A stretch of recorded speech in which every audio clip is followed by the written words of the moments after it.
I'm Dr. Gary Sachs, and I'm here with Theresa Schmidt. We're both from Sachs Wellness Center, and we have been getting together to have these little talks.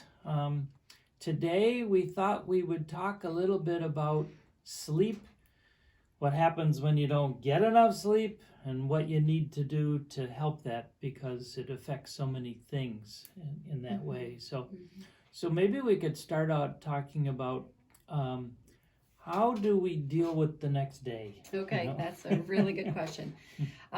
Okay, so we'll get to why we don't sleep. We'll get to what can we do about not sleeping. Stress obviously plays a huge role in this. But yeah, we got the night, we did not sleep, we didn't fall asleep till 4 o'clock, woke up at 6, really wanted to stay asleep, but couldn't. So in that case, we really need a little bit of a pickup.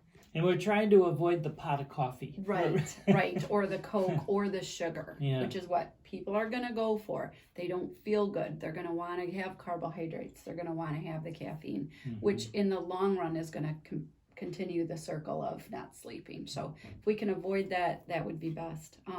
And so I would think if I'm putting myself in that position, I'd want a little bit of a pickup without irritation. You know, we don't want that irritability with it. So I would look at some adrenal supports that help pick you up gently, nicely, that kind of thing. And supports what, because basically if you didn't sleep, you're running on adrenal energy. Yes. And so you do want to support that activity in a good way, not in a way that makes it even more tired the next night when you're trying to sleep again. So those, unfortunately, those are things that is a person by person recommendation. So it's got to be specific. Yeah. So with our patients, we can, have that as a tool in their toolbox. Like, what do you use when you don't sleep that well? There are some things that we've talked about. You like ashwagandha. You want to talk about that a little bit? Yeah, as an adaptogen, meaning, it doesn't boost you, it doesn't squash you down, but it helps level things out. And so in that way, we're starting to get into a little bit of what might help you to not have these sleepless nights too. Yeah, so levelers are great. Things that help, like we were talking about with stress. Stress puts you up into fight or flight.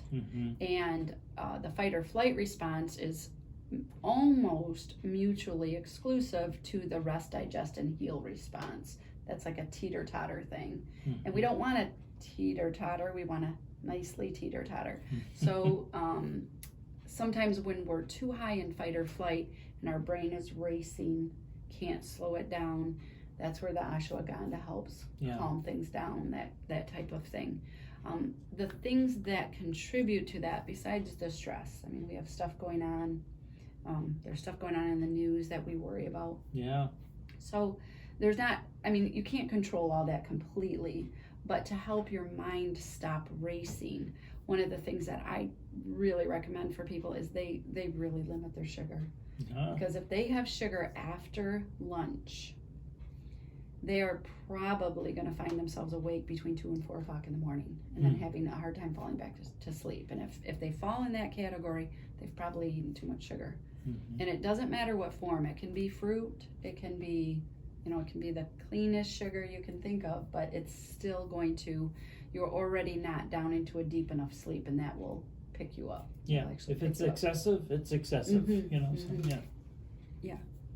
And alcohol falls in that. Yeah. Alcohol is also sugar, so if people are having, a drink before dinner, that falls into that same category. Yeah.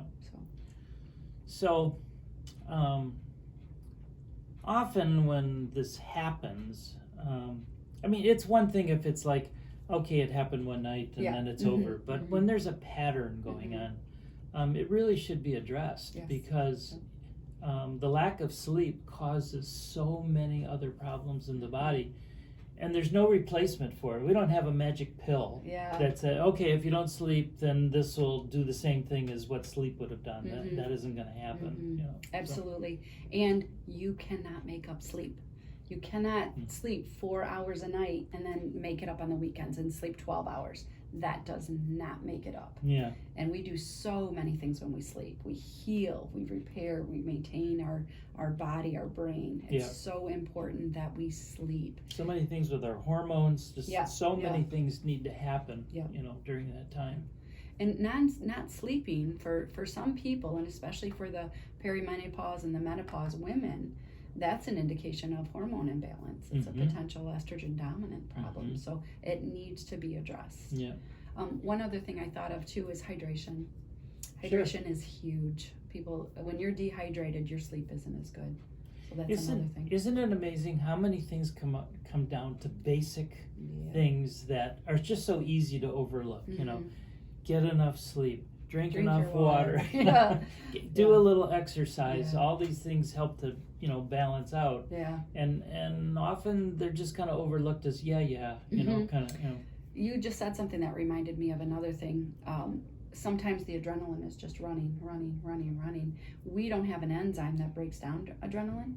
So you either have to fight or flight it. So that if your brain is racing, a little bit of cardio exercise to burn off that adrenaline is another good thing. You don't want to do too much exercise before you go to sleep because that revs you up. But during the day, to burn that off, a 10 or 15 minute quick walk, run up and down your stairs, something like that, to burn off that excess adrenaline is also helpful. Yeah, so that's great. So those are some suggestions. Yeah.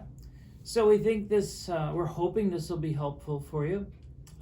Pay attention to your sleep patterns, and you might find that if that's off, it might be the answer to a lot of other types of problems that you're experiencing. So if you have any questions, feel free to contact us, 989-732-7000, or on our website, www.sacswellnesscenter.com.